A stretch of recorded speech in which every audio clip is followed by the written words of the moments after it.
ஜல்லிக்கட்டு காளை முட்டியதில் குடல் சரிந்த இளைஞரின் உயிரை காப்பாற்றிய விதத்தை விவரிக்கும் பொன்னமராவதி துர்கா மருத்துவமனை மருத்துவர் அழகேசன்.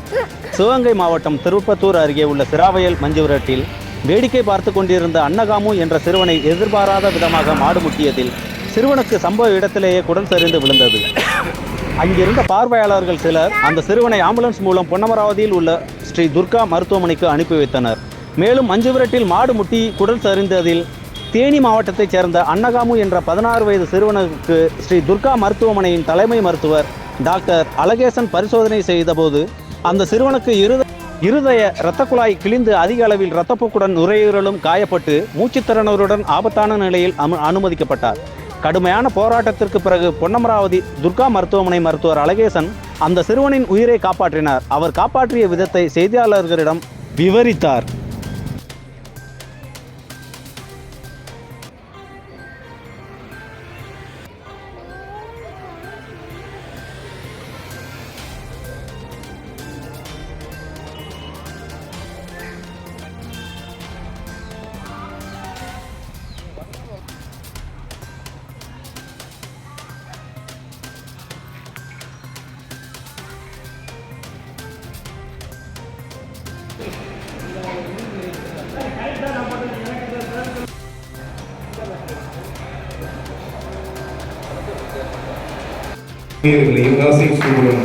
மணி அவர்களையும் ஏனைய பேர் சொல்லி அழைக்கத்தக்க பெருமை வாய்ந்திருக்கக்கூடிய அனைவரையும் நிகழ்ச்சியில ஒரு மருத்துவ பணியிலே ஒரு தனியார் மருத்துவமனையாக இருந்தாலும் அந்த மருத்துவமனையிலே சொல்லக்கூடிய அந்த அற்புத பணியை செய்து வருகிற வயலோகம் கண்ட மருத்துவ சிம்மல் டாக்டர் அழகேசன் அவர்கள் இங்கே நம் முன்னே அமர்ந்திருக்க இந்த நிகழ்ச்சிக்கு தலைமையேற்று சிறப்பித்துக் கொண்டிருக்கிறார்கள்.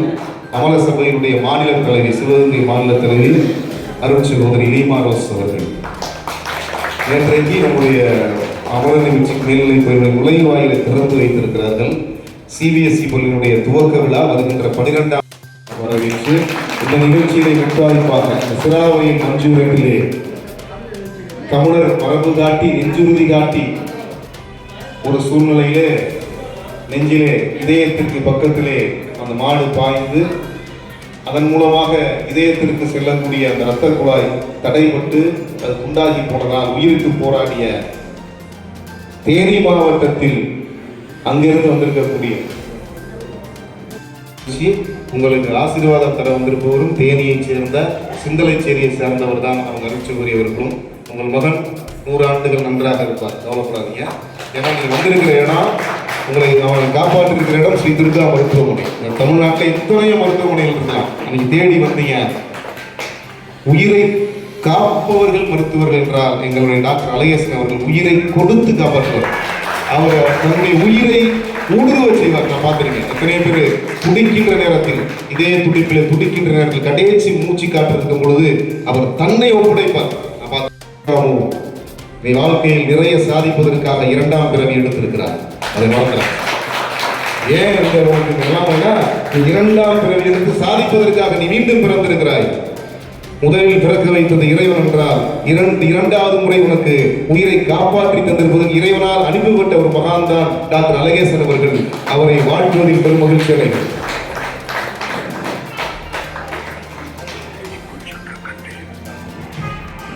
ஆகவே நம்முடைய கொடுத்தார், உணவர்களை நடக்க வைத்தார், ஏன் இறந்து போன லாசரை உயிர் பெறச் செய்தார்.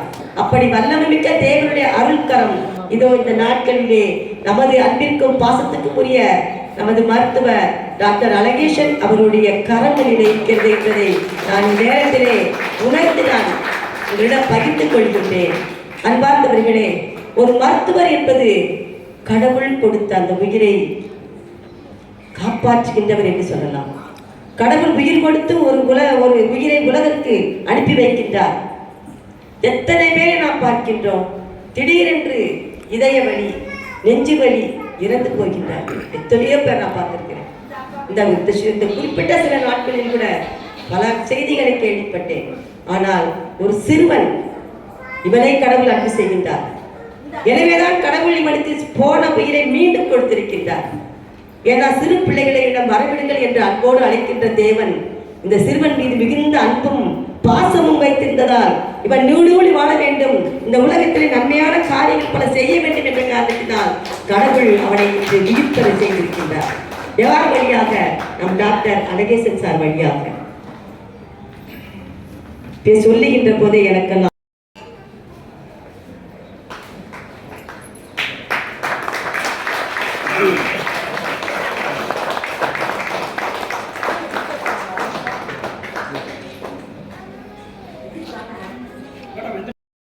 துயரங்களை தாண்டி விடுறாங்களோ, ஏசி பேச்சுகளை தாண்டி விடுறாங்களோ, அவமரியாதைகளை சுமந்து விடுகிறார்களோ, துன்பத்தை கொடிய துன்பத்தை தாண்டி விடுகிறார்களோ, அவர்கள் இந்த உலகத்தில் மிகப்பெரிய சாதனையை படைப்பார்கள். 17 வயதுடைய இளைஞன் அண்ணாச்சாமும் 27 வயதுக்குள்ள இந்த தமிழ்நாடு திரும்பி பார்க்கிற சாதனையை நீ படைக்கணும். இன்றைக்கு அந்த உதயத்தை மனத்தில் வச்சுக்க. எந்த துறையாக இருந்தாலும் சரி, உனக்கு எந்த பிடிச்ச துறையை அதில் போய் வெற்றி கொடி நாட்டிட்டு டாக்டர் அழகேசன் அவர்களை வந்து பாரு. அவ்வளவு டிஸ்பிளே பண்ணிருப்பாரு ஆபரேஷன் பண்ணதெல்லாம். அவங்க ஆச்சரியமா இருக்கும். நானே ஒரு சாட்சியா சொல்றேன். என்னோட சொந்தக்காரங்க திருவாரூர்ல இருந்து கூட்டு வந்தவங்க நிறைய ஹாஸ்பிட்டல் போயிட்டாங்க. ஆபரேஷன் பண்ணணும்ட்டு பண்ண மாட்டேன்னு சொல்லிட்டாங்க. ஒரே ஒரு ஹாஸ்பிட்டல்ல பண்றேன்னு சொல்லி ஸ்டமக்கை ஓப்பன் பண்ணி பார்த்துட்டு திருப்பி க்ளோஸ் பண்ணிட்டாங்க. பண்ண முடியாது, உயிர் போயிட்டாங்க. நான் வந்து சாரை பார்த்து சொன்னேன், இந்த மாதிரி ரிலேட்டிவ் ஏதாவது பண்ண முடியுமா, கூட்டு வரலாம், கூட்டு வாங்க பார்ப்போங்க. கூட்டு வந்து அன்னைக்கே காலையில் அட்மிஷன் கூட நைட் ஆப்ரேஷன் ஓப்பன் பண்ணியாச்சு. நீங்கள் என்ன நினைச்சாலும் சரி, நான் பெரிய அதை வந்து ஏற்றிலாம் சொல்லலை, உண்மையை சொல்கிறேன். ஓப்பன் பண்ணி எடுத்து ஒரு ட்ரேல வச்சு போனோம். 6 கிலோ கட்டி 6 கிலோ கட்டி எடுத்து இன்னைக்கு அவங்க திருவாரூர் உயிரோடு இருக்காங்க. இது நடந்து 8 வருஷம். சார் யாரும் முடியாதுன்னு சொன்னதை வாங்க பார்த்துக்கலாம் அப்படின்னு சர்வசாதாரணமாக அதை செய்து முடிச்சிருக்காங்க. இந்த அறுவை சிகிச்சை எப்படி நடந்தது, எப்படி அதை வெற்றிகரமாக ஆக்கினார் என்பதை நமக்கு டாக்டர் அவர்கள் விளக்கமாக சொல்லுவாங்க. இப்பொழுது நம் மத்தியில் பொருளாக வருகிறார் டாக்டர் அழகேசன். உங்கள் அனைவருக்கும் ஒவ்வொரு திருநாளும், தைத்திருநாளும் சரி, தீபாவளி திருநாளும் சரி, விபத்துகள் அதிகமாக இருக்கக்கூடிய காலகட்டங்கள். ஒவ்வொரு ஆண்டிலும் சரி, நம்முடைய சேவைகள் இங்கும் சரி, வெளியூரிலும் சென்று தற்பொழுதெல்லாம் நடந்து கொண்டிருக்கும் ஜல்லிக்கட்டு விழாக்களிலும் ஆம்புலன்ஸ் மூலம் அங்கே நம்முடைய குழுக்கள் சென்று அங்கே ஏற்படுகின்ற விபத்துகளில் ஏற்படுகின்ற அவசர நோயாளிகளுக்கு அங்கிருந்தும் சிகிச்சை செய்தும் அதற்கு மேல் சிகிச்சைக்காக இங்கே வரவழைக்கப்பட்டு உடனுடன் அவர்களை காப்பாற்றிய ஒரு அரும் செயல் பிரிவை நாம் இங்கே செய்து கொண்டிருக்கின்றோம். இருந்த பொழுதும் இங்கே இந்த விழா கொண்டாடி கொண்டிருக்கிறோமே, இது வந்து ஒரு நன்றி அறிவிப்பு விழா தான். ஏன்னா இந்த பையன் வந்து 17 வயசு பையன் வந்து அண்ணாக்காமும் வந்து தேனி மாவட்டத்தை சேர்ந்தவர். அவர் வந்து மஞ்சோட்டுக்கா பார்வையாளராக சென்ற இடத்துல அவர் மாடு முட்டியதிலே ரத்தம் சொட்ட சொட்ட அங்கிருந்து அழைத்து வந்தார்கள். ஏறத்தாழ 12 மணிக்கு நாங்கள் உடனடியாக அவருக்கு நாங்கள் சிடி ஸ்கேன் எடுக்கல, எதுவுமே எடுக்கல, ரத்தம் தான் டெஸ்ட் பண்ணோம், ரத்தம் என்ன குரூப்னு சொல்லி உடனடியாக அறுவை சிகிச்சை அரங்களை கொண்டு சென்றோம். 12 மணிக்கு நாங்கள் வந்து முதலே ஊசி போட்டு ஆரம்பித்த பொழுது, முதல்ல ஆரம்பிக்கும் பொழுது லேசாகத்தான் வந்துட்டு இருந்தார் ரத்தம். போக போக அதிக அளவு ஆரம்பித்தவுடன் பாதியிலேயே வந்து ஒரு அறுவை செய்ய ஆரம்பித்த ஒரு 20 நிமிடங்களிலே அவன் மோசமான நிலைக்கு வந்து நாடி துடிப்பு குறைந்து விட்டது. ஆக்சிஜன் அளவு இரத்தத்தில் மிகவும் குறைந்து உள்ளது. மூச்சு நிற்கின்ற அளவுக்கு போயிட்டு உடனடியாக அந்த நேரத்தில் மறுபடியும் மீண்டும் செயல்பட்டு அவருக்கு வந்து முதுகில் ஊசி போட்ட மயக்கத்திலிருந்து பெருமயக்கத்தில் கொண்டு சென்று உடனே ஏற்படும். அப்பொழுதும் வந்து சீரான நிலையிலே இல்லை. தொடர்ந்து பார்த்த பொழுது பெருங்குடலிலே வந்து கழிந்து அதனுடைய இரத்த கசை பெரிய கட்டியாக மாறி அது எங்கிருந்து வரும் கண்டுபிடிக்கிறதுக்கே எனக்கு கிட்டத்தட்ட 1 மணி நேரம் ஆகிவிட்டது. அப்பொழுது வந்து ரத்தம் கொட்டிக்கிட்டே இருக்குது. நாங்கள் துணியை தொடச்சிட்டே இருக்கிறோம். ஆமாம். அப்புறம் கடையில் வழியாக தான் பார்க்க உள்ள போய் நேராக நெஞ்சுக்களை ஊகும்போது தான் பார்த்ததும் அப்பொழுது தான் வந்து இதயத்தில் வருகின்ற பெரிய இரத்த குழாய்களை கிழிந்து அதிலிருந்து குபு குபு என்று ரத்தம் கொட்டி கொண்டிருக்கின்றது. ஐயோ, அந்த பையனை வந்து இறந்து விடுவானோ என்ற மனநிலைக்கு நான் உச்சகட்டத்திற்கே சென்று விட்டேன். இருந்தவளும் தைரியத்தை வரவழைத்து கொண்டு இந்த பையனை நமக்கு எப்படியாவது காப்பாற்றி ஆக வேண்டும் என்று நினைத்து கிட்டத்தட்ட 4 மணி நேரம் நான் ஆப்ரேஷன் செய்து முடித்து வெளியில் பொழுது 4 மணி. ஸோ அதுக்கப்புறம் தொடர்ந்து நாங்கள் வந்து செயற்கை சுவாச இதில் வெண்டிலேட்டரில் போட்டிருந்தோம். அதிகாலை மறுபடியும் வந்து அவனுக்கு இதய துடிப்பெல்லாம் சாதாரணமாக 78 இருக்கும்னா அவன் 180 போயிடுச்சு. அதிகாலை 4 மணிக்கு. ஒரு பக்கம் வந்து நுரையீரலை வேலை செய்யலை. ஸோ அப்படி இருக்கும் என்ன ஒரு வேளை வந்து மூச்சு குழாயிலே அடைப்பு இருக்கிறவங்களுக்கு அப்புறம் பார்த்தபொழுது இந்த பக்கம் இடது பக்கம் அவனுக்கு நெஞ்சுக்குள்ளார மறுபடியும் வந்து ரத்தம் உறைந்து அந்த நுரையீரலை வேலை செய்யலை. ஸோ அதுக்காக மறுபடியும் என்ன பண்ணோம், அறுவை சிகிச்சை எடுத்து கூட்டி போய் மறுபடியும் இடது பக்கம் நுரையீரல் அறுவை சிகிச்சை செஞ்சோம். திரும்பி மறுபடியும் என்னன்னா வந்து மூச்சுக்குழாயில் இருக்கிற அது மூச்சு குழாய் செயற்கை குழாய் பொறிஞ்சிருக்கணும், அது சரியாக வேலை செய்யலை. அதை மாற்றணும். அதை மாற்றிய பொழுதும் சரியாகவில்லை. அப்புறம் ஒருவேளை தொண்டையிலே ஓட்ட போட்டு தான் ஆக வேண்டுமோ என்ற சூழ்நிலைக்கெல்லாம் தள்ளப்பட்டோம். இருந்தும் அந்த பையனுக்கு வந்து இடது பக்க நுரையீரலே வேலை செய்யவே இல்லை. தொடர்ந்து வெண்டிலேட்டரில் கையை பொருத்தி வேலை பார்த்து கொண்டிருக்கும் பொழுது அதுக்குள்ளே மருந்துகள்லாம் செலுத்தி ஆப்ரேஷன் வழியிலே கிட்டத்தட்ட 6-7 பாட்டில் ரத்தம் செலுத்துகிறோம். இதெல்லாம் வந்து எங்கேயுமே வந்து உடனே அவள் சாத்தியம் ஆகவே ஆகாது. ஏன்னா அந்த அளவுக்கு நம்ம வந்து செயல்பட்டதுனால தான் இந்த நிறைய நம்ம ஊரில் தான் நிறைய பேர் வந்து ரத்தம் கொடுக்கறதுக்கு வந்து என்ன வேறு ஊர்லலாம் அவ்வளோ தூரம் முன் வர மாட்டார்கள். ஆனால் நமது ஒரு பொன்னவராதி இன்னைக்கு மட்டும் இல்லை, அந்த காலத்திலேருந்து மற்றவர்களுக்கு கொடுக்கக்கூடிய ரத்த தானம் செய்யக்கூடிய அளவிற்கு அதிக அளவு இங்கே இருக்கிறார் என்றால் உண்மையிலேயே அது பெருமை சேர்க்க வேண்டிய விஷயம்தான். ஏன்னா அதில் வந்து முக்கிய பங்களிப்பதே வந்து ரோட்டரி சங்கமும் வந்து லயன்ஸ் சங்கம் தான். அந்த அளவுக்கு அது மட்டும் இல்லை, நிறைய வந்து இங்கே வந்து ரத்த தான கழகமெல்லாம் இங்கே இருக்கின்றது. அவர்கள் மூலமாகவும் 7-8 பாட்டில் ரத்தம் ஏற்பாடு செய்து அவனை அன்னைக்கு வந்து நாங்கள் இது பண்ணோம். தொடர்ந்து அவனுடைய வெண்டிலேட்டர்லேயே தொடர்ந்து இருக்கும் பொழுது தான் அதுக்கப்புறம் என்னென்னா மூச்சு குழாய் அடைப்பட்டு உள்ளது. அதற்கு தனியாக செயற்கை குழாய் பொருத்தி அந்த அடைப்பை நீக்கி அதுக்கப்புறம் தான் அவனுக்கு வந்து இடது பக்கம் நுரையிலே வேலை செய்ய ஆரம்பித்து விட்டது. கிட்டத்தட்ட 4-5 நாட்கள் பெரிய போராட்டம். தினமும் அவனை வந்து தூங்குவதில்லை, படுத்து வந்து பார்க்கையிலே எவ்வளோ துடிப்பு எவ்வளோ இருக்கின்றது, ரத்த அழுத்தம் எவ்வளோ இருக்கின்றது, அதனுடைய ஆக்சிஜன் அளவு எவ்வளோ இருக்கின்றது. நான் அதுக்கு உழுவுறாங்க மாமா என்ன சொன்னாலும் வந்து எப்படி சார் இருக்காங்க, வேறு ஒன்றும் அவங்க வந்து எங்கேயும் கூட்டி பண்ணுவான் அப்படிலாம் அவங்க கேட்கவே இல்லை. சார் நீங்கள் பாருங்கள் ஏதான் அவங்க சொல்லிட்டு இருந்தாங்க. அவங்க மாமா இன்னைக்கு பக்கத்தில் இல்லை. அந்த அளவுக்கு வந்து அவர்களுடைய ஒத்துழைப்பு நமக்கு இருந்தனால தான் இந்த பையனை இன்னைக்கு வந்து நாம் காப்பாற்றிருக்கோம். இந்த செய்தியை உங்களுக்கெல்லாம் தெரிவிக்கணும். ஏன்னா இது வந்து பெரிய வந்து நான் வந்து பாராட்டு வரணும் இல்லை வந்து ஒரு விளம்பரத்துக்காக அப்படிலாம் கிடையாது. அவங்க உயிரை காப்பாற்றிருக்கோம். அந்த நல்ல செய்தியை உங்களுக்கு சேரணும் அப்படிங்கிறதுக்காக தான் உங்களெல்லாம் அரவழைச்சிருக்கேன். உண்மையிலேயே நீங்களாம் வந்துருந்து எனக்கு ஆதரவு கொடுத்ததுக்கு மிக்க நன்றி. நமது மருத்துவமனையில்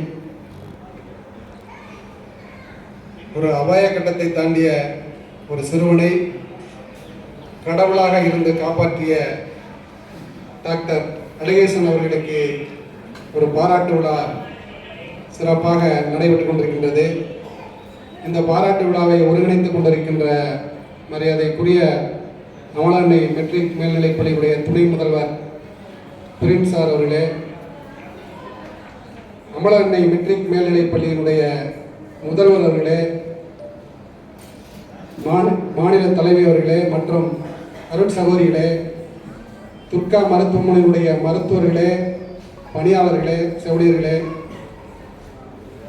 என்னோடு வருகை இருந்திருக்கின்ற சக பத்திரிகையாளர்களே, பொதுமக்களே, உங்கள் அத்தனை பேருக்கும் எங்களது பத்திரிகையாளர்கள் சார்பில் நெஞ்சார்ந்த நன்றியை தெரிவித்துக் கொள்கின்றோம். நான் இந்த மருத்துவமனை மருத்துவரோடு சுமார் 1996 தொடர்பில் இருக்கின்றேன். நான் 96 மருத்துவரோட தொடர்பில் இருக்கின்றேன். அது பிரின்ஸ் சார் சொன்னாங்க, ஒரு 8 வருஷத்துக்கு முன்னாடி ஒரு 6 கிலோ கட்டி அப்படின்னு. நாங்கள் இந்த சேகரெல்லாம் ஏற்கனவே 10 கிலோ கட்டியாக கட்டுறோம், 12 கிலோ கட்டியாக கட்டோம், 5 கிலோ சாதாரணமாக மாதத்தில் 4 செய்தி 5 செய்தி போட்டுருவோம். அதாவது பிரின்ஸ் சார் சொன்ன மாதிரி தஞ்சாவூர் மெடிக்கல் காலேஜில் பார்க்க முடியாதுன்னு சொன்னவங்க, புதுக்கோட்டை மெடிக்கல் காலேஜில் பார்க்க முடியாதுன்னு சொன்னவங்க, மதுரையில் பிரபல மருத்துவமனைகள்லாம் பார்க்க முடியாதுன்னு சொன்னவங்களெல்லாம் இங்கே அழைச்சி அவர்களுக்கு பூரண நலம் பெறுவதற்கான சிகிச்சைகள் அளித்த ஒரு மாபெரும் அற்புதமான மருத்துவர் நமக்கு இருக்கிறார். அதாவது நாங்களாம் முன்னாடி ஆண்டு விழா நடத்துவாங்க, அதுக்கெல்லாம் ஒரு சின்ன சின்ன கவிதையெல்லாம் எழுதி கொடுப்போம். அதில் அந்த ஒரு புத்தகத்தில், அந்த ஆண்டு மலரில் புத்தகத்தில் கொடுப்போம். அதை துர்கா மருத்துவமனை எங்கள் பகுதியினுடைய கோயில் மாதிரி இருக்கிற ஒரு மருத்துவமனை பார்த்தோம்னா இங்கெல்லாம் எத்தனையோ மருத்துவமனைக்கு போயிருக்கான். அங்கெல்லாம் முதல்ல ஒரு நோயாளியை உள்ளே அழைத்து என்னென்ன சிகிச்சை அளிக்க வேண்டும், இவ்வளவு செலவு வரும், இவ்வளவு பணம் கட்டினா தான் உங்களை வைத்தியம் பார்ப்போம்னு சொல்லுவாங்க எல்லா மருத்துவமனையும், பெரும்பாலான மருத்துவமனையும். ஆனால் இங்கே எதுவுமே கேட்க மாட்டாங்க. உடனே உள்ளே நுழைஞ்சிட்டாவே மருத்துவருக்கு தகவல் சொல்லிவிடுவார்கள். மருத்துவர் ஓடி வருவார், என்ன நிலைமையில் இருந்தாலும் அப்படியே ஓடிடுவார். ஓடி உடனே பார்த்து காசை பற்றி அப்பவே கேட்க மாட்டாங்க, எல்லாம் பார்த்து சரியான பின்னாடி நல்லா ஒரு நிலைமைக்கு வந்த பின்னாடி தான் சிட்டையே கொடுப்பாங்க. அது எங்கள் மாதிரியாலும் வந்துடுவோம் நாங்கள் அந்த சிட்டைக்கு. சார் ரொம்ப முடியாதவங்க பாருங்க அப்படின்னு முதல்ல 50,000 போடுவாங்க, 5,000 ரூபா கூட வாங்கிட்டு அனுப்பிச்சிருக்காங்க. ஒரு சில ஆளுக்கு பணமே வாங்க மருத்துவமனையும் அதாவது ஏழையின் சிரிப்பிலே இறைவனை காண்போம் என்பார்கள். அந்த ஏழையின் சிரிப்பை அந்த ஆண்டவனை போல ஒரு சிலருக்கு மாற்று கருத்து இருக்கலாம். ஆனால் நம்ம பிரின்ஸ் சொன்ன மாதிரி சோதனைகளை விட சாருடைய சாதனைகள் ஏராளம். நம்ம அந்த சாதனையை மட்டும்தான் பார்க்கணும்.